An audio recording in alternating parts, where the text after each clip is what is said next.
name is Barclay Julius Mahlele. I'm a medical practitioner working in Pretoria, South Africa.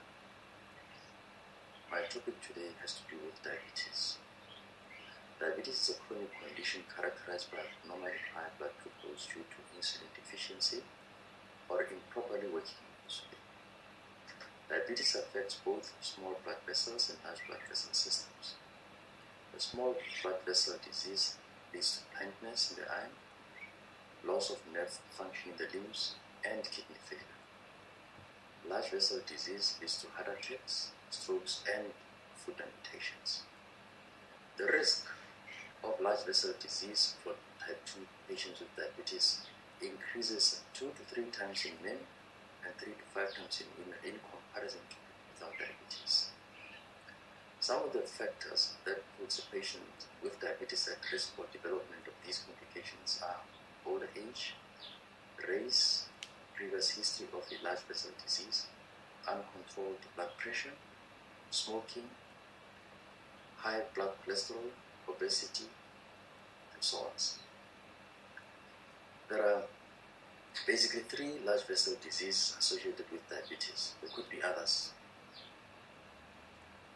I'll start with stroke, also referred to as brain attack. This occurs when the blood supply to a part of the brain is blocked or reduced by a clot, or the blood vessel itself bursts. According to my website, about 360 South Africans have a stroke every day, of which 110 die, and a further 90 are left with life-changing disabilities. Stroke is the 4th common cause of death in South Africa today. Twice as many people die from strokes than people die from heart attacks in South Africa today. Patients with diabetes have a 2 to 3-fold risk of having a stroke compared to people without diabetes.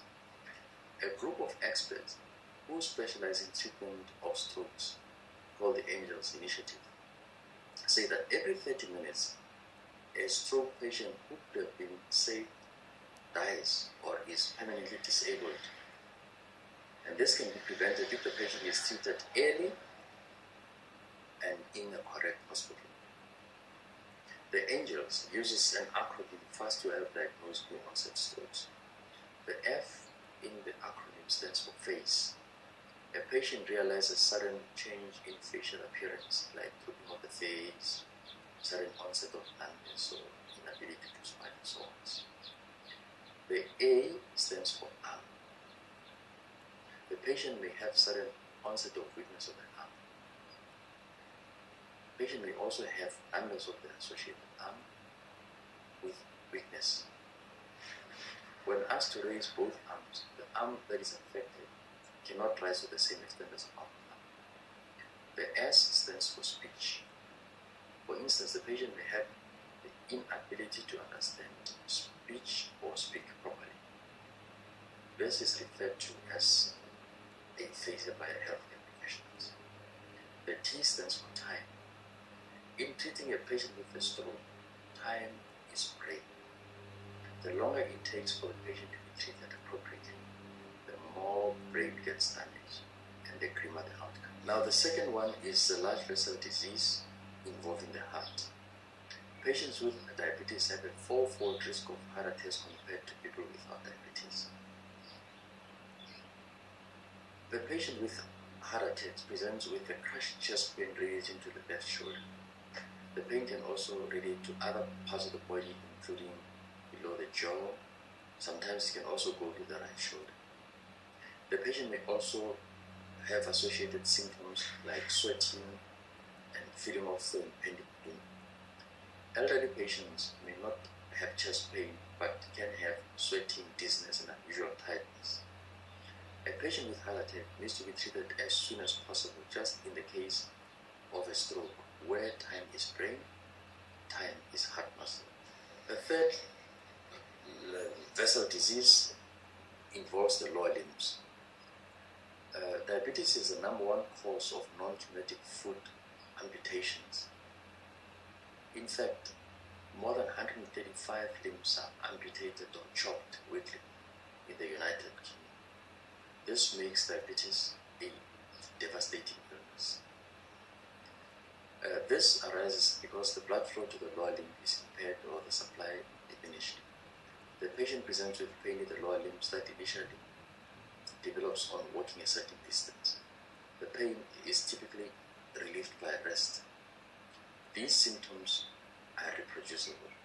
Doctors call this pain intermittent claudication, and the distance traveled before the pain develops claudication distance. As the disease worsens, the pain is even felt at rest. This is predictably called rest pain. Now, depending on the stage of the lower limb disease, the patient will have a spectrum of findings when examined. These range from relatively cold limb to diminished pulses and absent foot hair to gangrene of the toes and foot.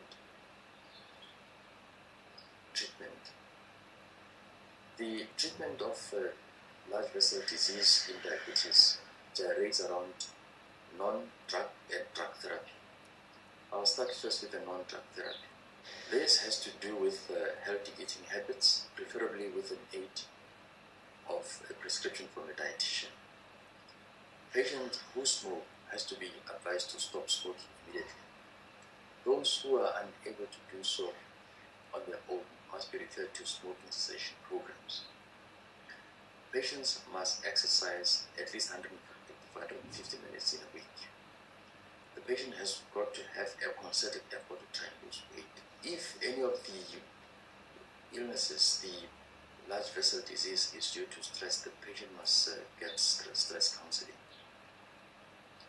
Now, the drug therapy. Drug therapy is aimed at controlling diabetes on one level and also preventing and treating large vessel disease. The drugs for diabetes include tablets and injections. There are a variety of tablets that are available in the market for management of diabetes. A healthcare provider is in the best possible position to prescribe an appropriate treatment for the patient. Injections like insulins can be used to treat diabetes. Now, to treat the large vessel disease, we commonly use drugs that are used to lower blood pressure, to lower cholesterol, to thin blood, and prevent clot formation. In summary, the best treatment for large vessel disease in diabetes is to avoid having diabetes. If diabetes is already there, the patient must avoid complications. Thank you.